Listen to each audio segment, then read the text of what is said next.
कभी सोचा है कि सन्नाटा कितना लाउड हो सकता है? Not the silence of peace, but the silence of a Hunter waiting for the किल।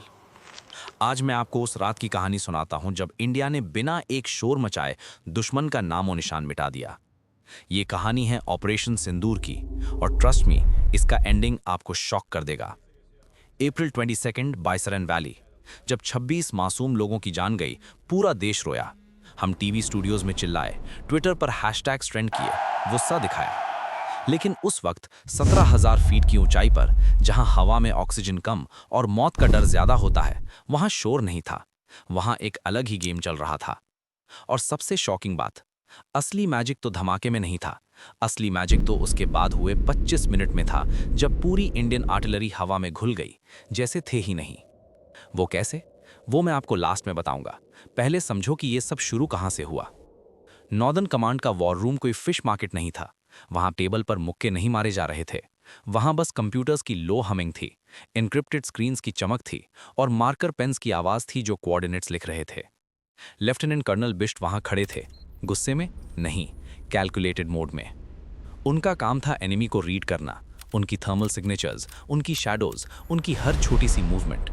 दुश्मन को लगा था वो इंडिया को चोट देकर पहाड़ों की धुंध में गायब हो जाएंगे, but they forgot one thing. Emotional होना आसान है, प्रोफेशनल होना डेडली है। वॉर रूम में एक ही फिलॉसफी चल रही थी, हिसाब बराबर होगा, लेकिन हमारे तरीके से, हमारे वक्त पर। अब सीन इमेजिन करो, रात का घुप अंधेरा, मिलिट्री कॉन्वॉय मूव कर रही है, headlights of, radio chatter zero, cigarette lighter बिल्कुल नहीं, क्योंकि एक चिंगारी भी दुश्मन के ड्रोन के लिए बीकन बन सकती थी।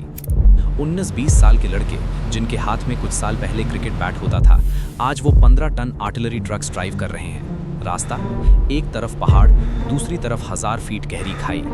वो सिर्फ ल्यूमिनेसेंट टेप को फॉलो कर रहे थे, वो ग्लो इन द डार्क पट्टियां जो रास्ते के एज पर लगी थीं।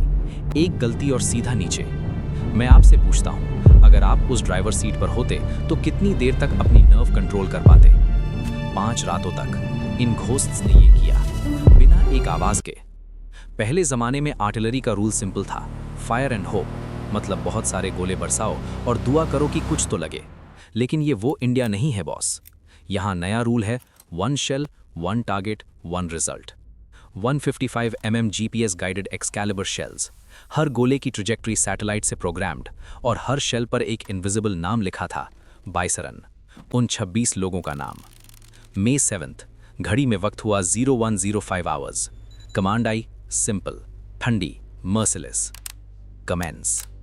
और तब शुरू हुआ वो जिसे मिलिट्री लैंग्वेज में कहते हैं टाइम ऑन टारगेट। सुनो इसको ध्यान से, रोंगटे खड़े हो जाएंगे। अलग अलग वैलीज में पोजीशन गन्स, अलग अलग डिस्टेंस, अलग अलग फायरिंग टाइम, लेकिन मैथ्स इतना प्रिसाइज कि चाहे गोला कहीं से भी निकले, सब के सब टारगेट पर एक ही सेकंड में गिरेंगे। एक ही सेकंड। 32 राउंड्स, 12 लॉन्च पैड्स, और सब कुछ तबाह। पहाड़ों ने दहाड़ सुनी। ठंडी हिमालयन हवा में अचानक फैल रही कॉर्डाइट, बारूद की वो तीखी मेटालिक स्मेल जो सोल्जर्स जिंदगी भर नहीं भूलते। दुश्मन को रिएक्ट करने का टाइम 0। अब याद है मैंने कहा था असली मैजिक बाद में हुआ? 0130 आवर्स, स्ट्राइक के सिर्फ 25 मिनट बाद कमांड आया, शिफ्ट स्कैटर न्यू, और इंडियन गन्स गायब, पोजीशंस खाली, टायर मार्क्स बर्फ से ढके। जब दुश्मन की तरफ से जवाबी गोले आए, वहां सिर्फ ठंडे पत्थर थे और खामोशी थी, जैसे हम थे ही नहीं। अगली सुबह सूरज निकला, पहाड़ वैसे ही दिख रहे थे, सुंदर, शांत, ईगल्स वैसे ही उड़ रही थीं। लेकिन बाइसरन का हिसाब सेटल हो चुका था। वो लैंस नाइक जो उस रात वापस कैंप ड्राइव कर रहा था, उसने घर फोन किया। क्या बोला? माँ खाना खाया? बस, नो बोस्टिंग, नो ड्रामा। यही है असली साइलेंट गार्डियन। याद रखना, इंडिया की खामोशी कमजोरी नहीं है, it's the gathering of a storm. हम चिल्लाते नहीं, हम बस कोऑर्डिनेट सेट करते हैं, और जब वक्त आता है, हम हिसाब बराबर करते हैं। अगर आपको लगता है कि इन अननोन हीरोज़ की कहानी पूरे देश तक पहुंचनी चाहिए, तो इस वीडियो को शेयर करो और कमेंट में एक चीज़ लिखो, सिर्फ 2 शब्द, जय हिंद। उन्हें सलाम दो, वो डिजर्व करते हैं। जय हिंद।